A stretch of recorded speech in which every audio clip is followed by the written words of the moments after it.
Bakit walang tulay na nagdurugtong sa Europe at Africa? Alam niyo ba na ang mga kontinente ng Europe at Africa ay napakalapit lang sa isa't isa? Sa pinakamakitid na bahagi ng Strait of Gibraltar, 13 kilometers lang ang layo ng Spain sa Morocco. Isipin niyo na lang ang layo ng Maynila sa Taguig.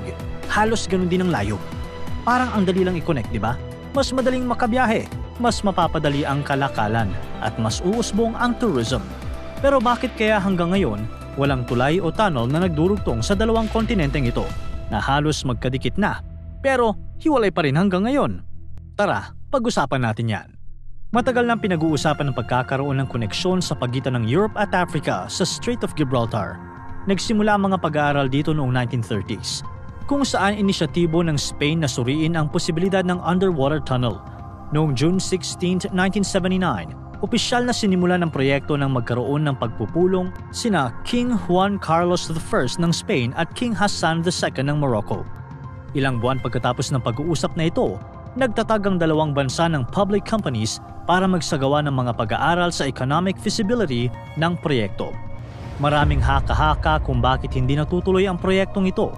May nagsasabi na masyadong mahal. Ang iba naman ay naniniwala na hindi kaya ng technology ngayon ang ganitong klaseng construction. May mga nagsasabi rin na baka magdulot ito ng problema sa immigration, at mayroon ding nag-aalala na baka masira ang marine ecosystem ng Strait of Gibraltar. Pero ang totoo, mas marami pang mga hamon para maisakatuparan ng halos suntok sa buwan na planong ito. Una sa lahat, ang lalim ng tubig ng Strait of Gibraltar ay hindi biro. Sa average, ang lalim nito ay umaabot sa 365 metro. Sa pinakamalalim na parte, umaabot ito ng halos 900 metro. Parang kasing taas na ng 3 Empire State Building na nakatayo sa ilalim ng tubig. Pero syempre, ang mga posibleng ruta para sa isang tulay o tunnel ay karaniwang dadaan sa mas mababaw na parte. Dahil dito, kung magtatayo ng tulay, kakailanganin ng napakahaba at matitibay na mga pillar na kayang tumayo sa napakalalim na tubig. Ang paggawa ng tulay o tunnel sa ganitong kalaliman ay nangangailangan din ng advanced drilling equipment, mga makabagong materyales na kayang tumagal sa matinding pressure, at maingat na structural designs tulad ng suspension bridges para sa mga tulay o reinforced tubes para sa tunnels. Pero hindi lang yan ang problema. May malakas ding agos sa ilalim ng tubig. Dahil dito nagtatagpo ang malamig na tubig mula sa Atlantic Ocean at ang mainit at maalat na tubig mula sa Mediterranean Sea. Kaya may dalawang magkasalungat na agos. Ang mas magaan na Atlantic water ay dumadaloy sa ibabaw papasok sa Mediterranean, habang ang mas mabigat at maalat na Mediterranean water ay dumadaloy pabalik sa ilalim papunta sa Atlantic. Parang may underwater tug of war na nagaganap. Isipin mo kung gaano kahirap magtayo ng tulay o tunnel sa ganitong sitwasyon, lalo na kung maalon, may malalakas na agos at mga internal waves na maaaring maging problema sa katatagan ng istruktura at construction. Kaya mahalaga ang paggamit ng advanced technology para masiguro ang katatagan ng istruktura at ang kaligtasan ng mga manggagawa habang isinasagawa ang proyekto. Umpisa pa lang yan ang problema kung bakit mahirap makagawa ng tulay na magdudugtong sa Africa at Europe. Ang Strait of Gibraltar ay nasa gitna ng dalawang tectonic plates. Dito nagtatagpo ang African Plate at ang Eurasian Plate. Anong ibig sabihin nito? Maraming lindol. Noong 1755, may napakalaking lindol na tumama sa lugar. Grabe ang pinsala nito sa Portugal, Spain at Morocco. Imagine mo na lang kung may tulay doon noong panahong iyon. Baka nawasak ito at mas marami pang tao ang nasaktan o namatay. Kaya kung magtatayo ng tulay dito, kailangan itong i-design para makatagal sa malakas na lindol. May mga bagong teknolohiya na pwedeng gamitin para gawing mas matibay ang tulay kahit sa lugar na madalas may lindol. Halimbawa, may shock absorber para sa tulay na tumutulong para hindi ito masyadong mayanig kapag may lindol.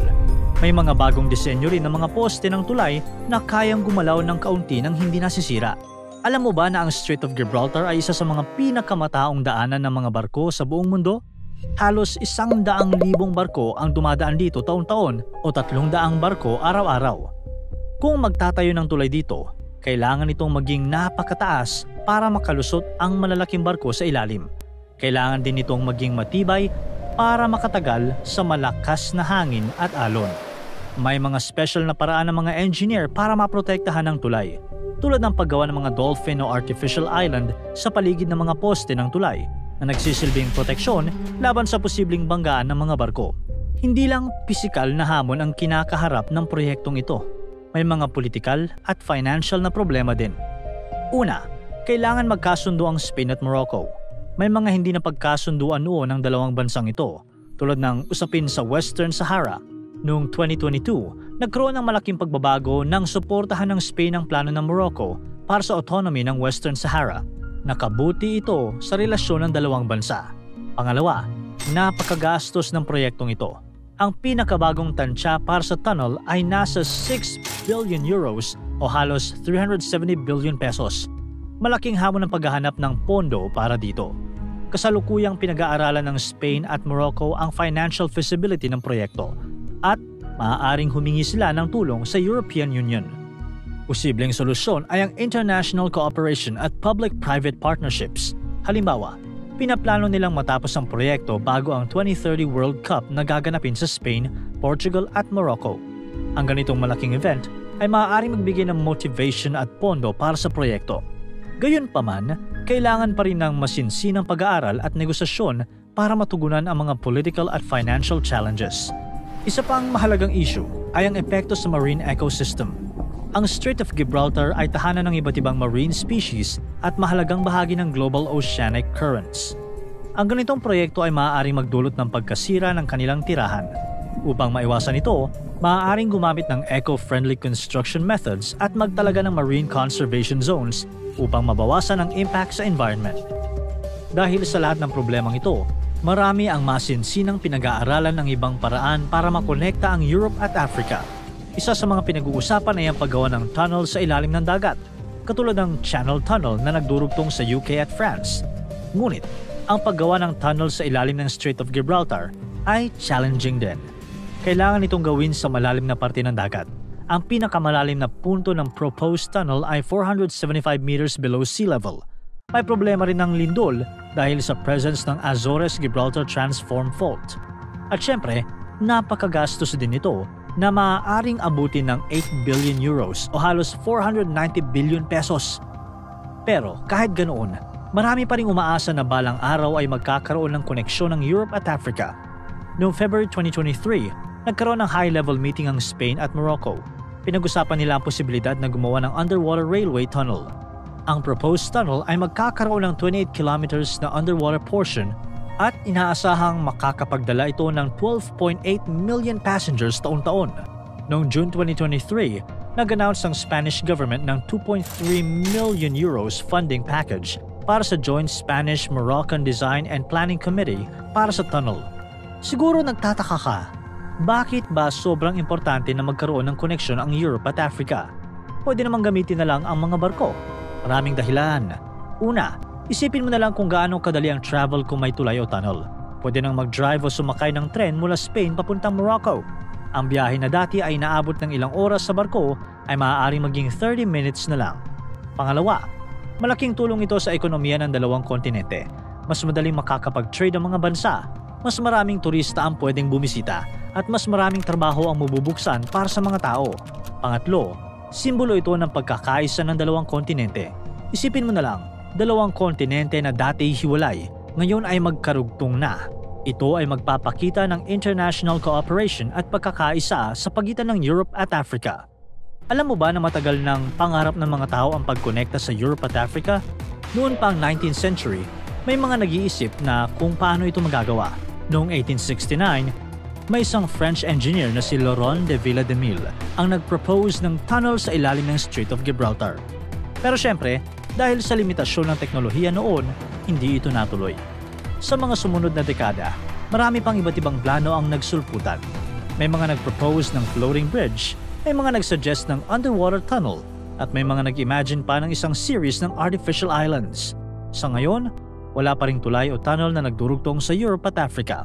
Pero, there's always a light at the end of the tunnel. Maraming scientist at engineer ang patuloy na nag-aaral kung paano ito magagawa. May mga bagong teknolohiya na lumalabas na pwedeng makatulong sa proyektong ito. Halimbawa, may mga bagong materyales na mas matibay at mas madaling gamitin sa ilalim ng tubig. May mga advanced na computational models din na tumutulong sa mga engineer na mas madaling maintindihan at mahulaan ang kilos ng mga istruktura sa ilalim ng tubig at sa panahon ng lindol. Kaya yan ang mga dahilan kung bakit walang tulay na nagdurugtong sa Europe at Africa sa ngayon. Hindi ito dahil sa kakulangan ng determinasyon ng mga tao, kundi dahil sa sobrang hirap ng hamon na ito.